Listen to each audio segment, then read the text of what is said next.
জাতীয় নাগরিক পার্টির উদ্যোগে পহেলা জুলাই থেকে জুলাই গণ অভ্যুত্থানের 1 বছর পূর্তিতে আমাদের যে মাসব্যাপী কর্মসূচি ছিল দেশ গড়তে জুলাই পদযাত্রা, যেই কর্মসূচির মাধ্যমে আমরা বাংলাদেশের প্রত্যেকটি জেলায় যাচ্ছি এবং সেখানে গিয়ে জুলাই গণ অভ্যুত্থানের বার্তা, জাতীয় নাগরিক পার্টির প্রতিশ্রুতি এবং সেই জেলার সেই এলাকার মানুষের সমস্যা, তাদের সাথে আমরা কথোপকথন করছি, কর্মসূচি করছি, পদযাত্রা করছি। সেই ধারাবাহিকতায় আজকে গোপালগঞ্জ জেলায় আমাদের কর্মসূচি ছিল, আমাদের এই পদযাত্রা এবং পথসভা ছিল। এবং এই পথসভাটা কিন্তু একদম আমরা যখন পহেলা জুলাই শুরু করেছি সেই সময় কিন্তু এটা দিন তারিখ ঠিক ছিল, তখন থেকেই কোন দিন কোন জেলায় আমরা যাব, কোন সময় যাব, এটা কিন্তু অনেক আগে আপনারাও জানেন সেটা দেয়া হয়েছে, এটা হুট করেই ঠিক হয়নি।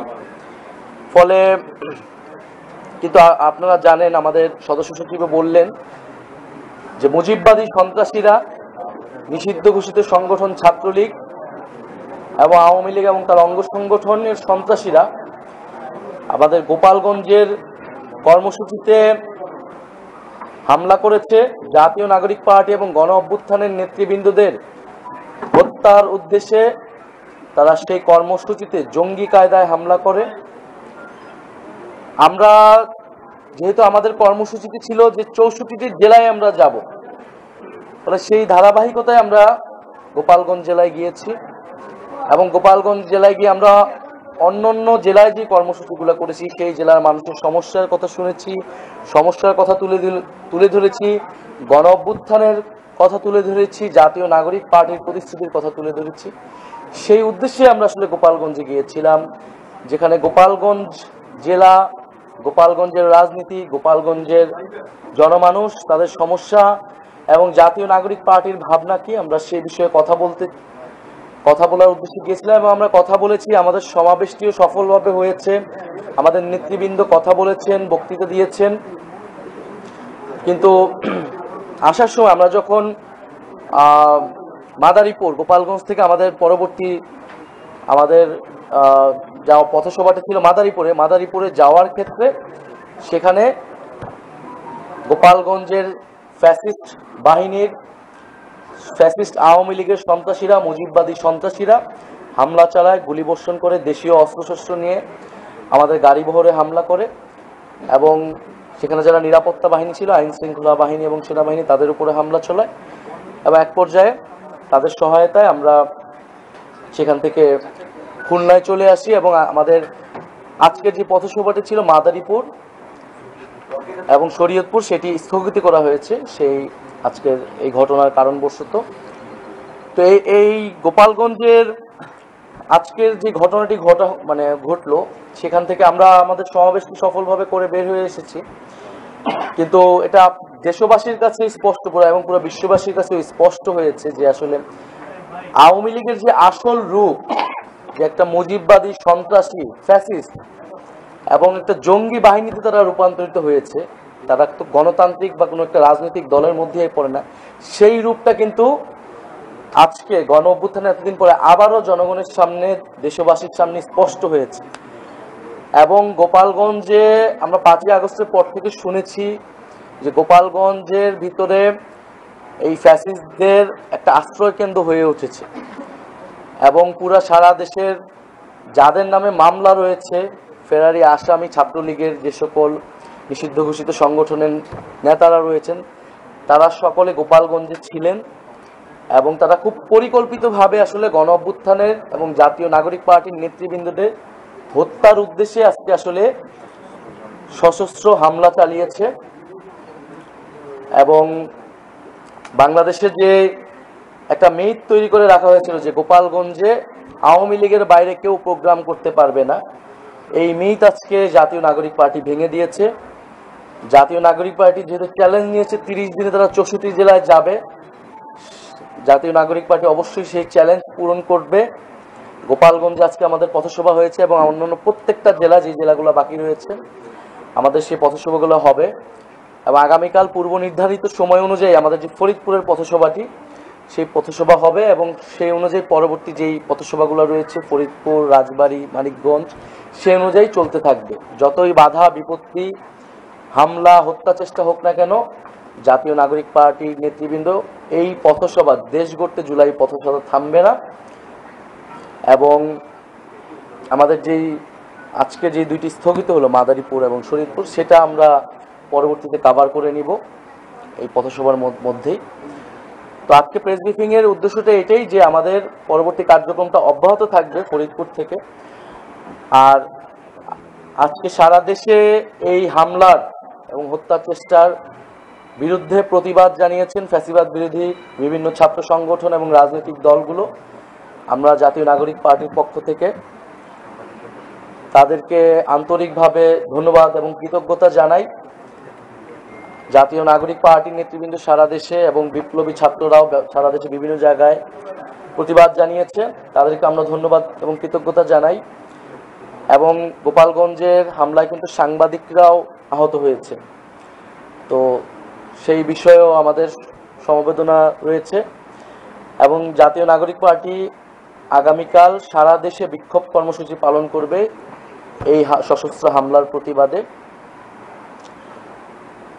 এবং আমরা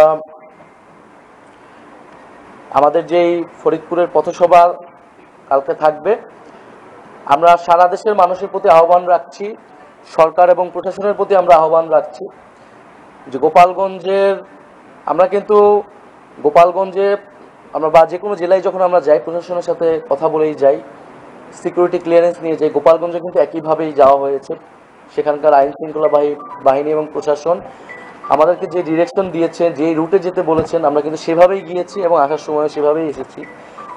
তারা যদি আরো কঠোর হতো, আরো সতর্ক হতো আগের থেকে, তাহলে হয়তো পরিস্থিতি তারা সামাল দিতে পারতেন।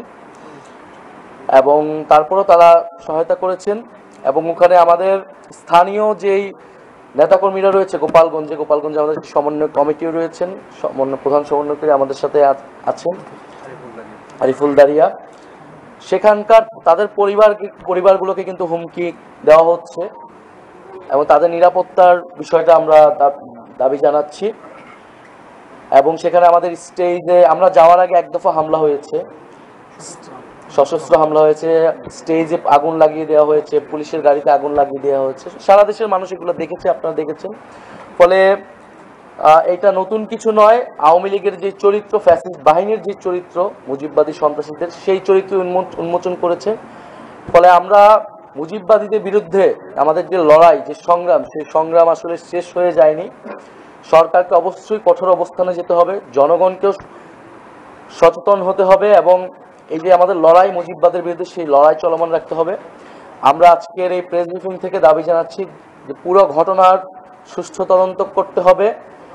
যারা এই ঘটনার সাথে জড়িত, যাদের পরিকল্পনায়, যাদের অংশগ্রহণ এবং যারা হত্যা চেষ্টা চালিয়েছে, তাদেরকে দ্রুত সময়ের মধ্যে, আগামী 24 ঘন্টার মধ্যে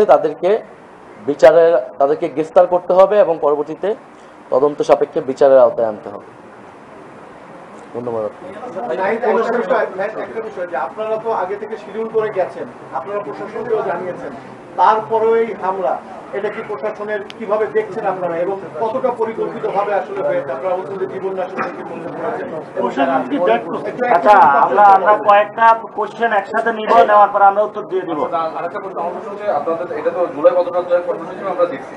গতকালকে আমরা আপনাদের কেন্দ্রীয় নেতা অনুরোধরা দেখলাম যে এটা মাস টু গোপালগঞ্জ, এটা পদযাত্রা থেকে মাস টু গোপালগঞ্জ কিভাবে হবে? আর হচ্ছে 4 জন মারা গেছে, আপনাদের নেতা কর্মীদের যদি কেউ আছে কিনা? আর কোনো প্রশ্ন? আপনাদের নিরাপত্তা দিতে গিয়ে প্রশাসন ব্যর্থ হয়েছে, এটা এসেছে। ওকে, তাহলে আমরা আচ্ছা, আরেকটা বিষয় হচ্ছে আমাদের মধ্যে 3 জন আহত হয়েছে। আসার সময় গাড়ি বহরে তো হামলা করা হয়েছে, ককটেল মারা হয়েছে এবং আমাদের 6টা গাড়ি ক্ষতিগ্রস্ত হয়েছে। আর আমরা শুনতে পেয়েছি সেই ঘটনাস্থলেও মারা গিয়েছেন। আমরা সেই বিষয়ে তদন্ত চাচ্ছি, যাতে সুষ্ঠু তদন্ত হয় ঘটনার। আর প্রশাসনের বিষয়টা তো অবশ্যই প্রশাসন যেই তৎপরতা আজকে রাতে সে দেখাচ্ছে বা পরবর্তী ঘটনা হামলা শুরু হওয়ার পরে দেখাচ্ছে, সেটা যদি আগের থেকে শুরু করা হতো। কারণ যেহেতু গোপালগঞ্জে নিয়ে এই ধরনের একটা আশঙ্কা ছিল। আমরা তো সভা সমাবেশ করার অধিকার বাংলাদেশের সব জায়গায় আছে, গণতান্ত্রিকভাবে শান্তিপূর্ণভাবে। আমরা তো সেই জায়গা থেকে গিয়েছিলাম, এবং গোপালগঞ্জ তো বাংলাদেশের বাইরে না, কেন গোপালগঞ্জে প্রোগ্রাম করা যাবে না, এবং সেটা নিশ্চিত করার দায়িত্ব ছিল প্রশাসনের, সরকারের। ফলে সরকারের ভিতর থেকেও বা প্রশাসনের ভিতর থেকেও কোনো ধরনের স্যাবোটেজ হয়েছে কিনা সে বিষয়েও আসলে তদন্ত করে দেখতে হবে। তাদের তৎপরতা নিয়েও সন্দেহ রয়েছে। আর মার্চ টু গোপালগঞ্জ বলতে আমরা তো এখানে পদযাত্রা বা মার্চ পুরো সারা দেশেই তো আমরা আসলে মার্চ করতেছি, এটা আলাদা কিছু ছিল না। আমি তো প্রথমেই বললাম গোপালগঞ্জের প্রোগ্রাম বা 16 তারিখে প্রোগ্রাম হবে, এটা আমাদের অনেক আগে 15-20 দিন আগে আমাদের এটা ঠিক করা, এটা সেই ধারাবাহিকতা এটা ছিল, এটা আলাদা কিছু ছিল না। বরং এখানে আওয়ামী লীগ আসলে এটা অনেক দিন ধরে পরিকল্পনা করে এই ঘটনাটা ঘটিয়েছে। বাংলাদেশের সরকার, আইন শৃঙ্খলা বাহিনী, গোয়েন্দা সংস্কার আসলে এই বিষয়ে তৎপর হওয়া উচিত ছিল। একটা রাজনৈতিক দল, তাদের প্রধান নেতৃবৃন্দ একটা জায়গায় যাচ্ছেন, সেই নিরাপত্তা দেওয়ার জন্য তাদের সর্বধরনের উদ্যোগ আসলে নেওয়া উচিত ছিল।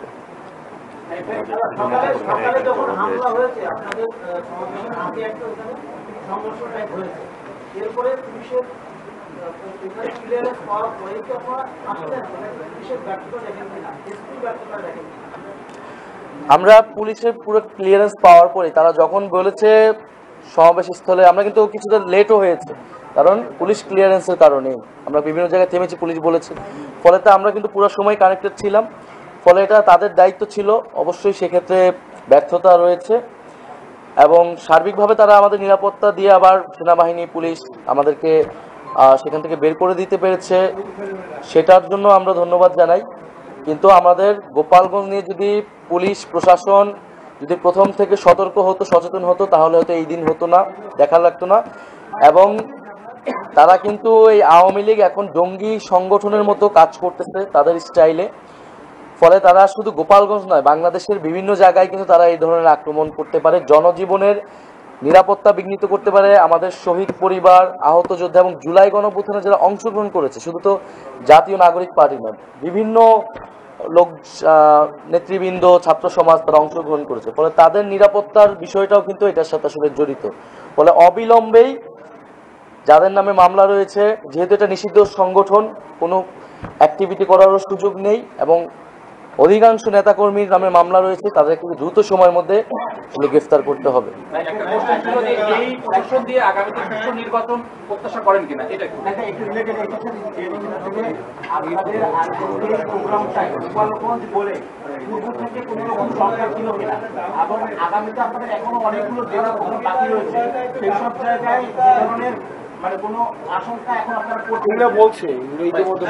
আমরা শান্তিপূর্ণভাবে, গণতান্ত্রিকভাবে আমরা আমাদের এই পদযাত্রা চালিয়ে যাব, যা কিছু হোক, যত বাধাই আসুক না কেন। এবং গোপালগঞ্জ এর জনগণের জন্যই আমরা কাজ করতে গিয়েছিলাম, আমরা প্রত্যেকটা জেলার মানুষের সমস্যার কথাই বলতে গিয়েছিলাম। কিন্তু গোপালগঞ্জের মানুষকে রক্ষা করতে হলে, এই মুজিববাদী সন্ত্রাসীদের থেকে, ফ্যাসিস্টদের থেকে রক্ষা করতে হলে দ্রুত সময়ের মধ্যে সেই সন্ত্রাসীদের গ্রেফতার করতে হবে, বিচারের আওতায় আনতে হবে, এবং সেই বিচার, সংস্কার এবং নতুন সংবিধানের দাবিতে আমাদের এই যাত্রা। ধন্যবাদ সবাই।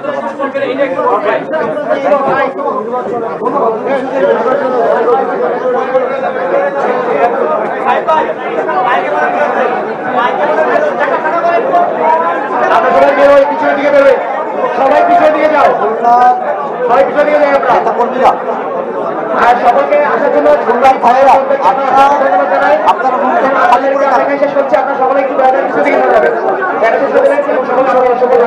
ভাইয়েরা আপনারা একটু খালি করে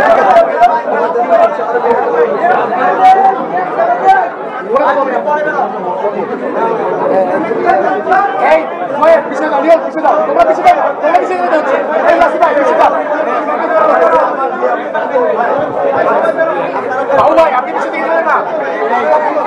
খুলনার নেতা কর্মী ভাইরা, আপনারা একটু রুমটা খালি করে দিবেন।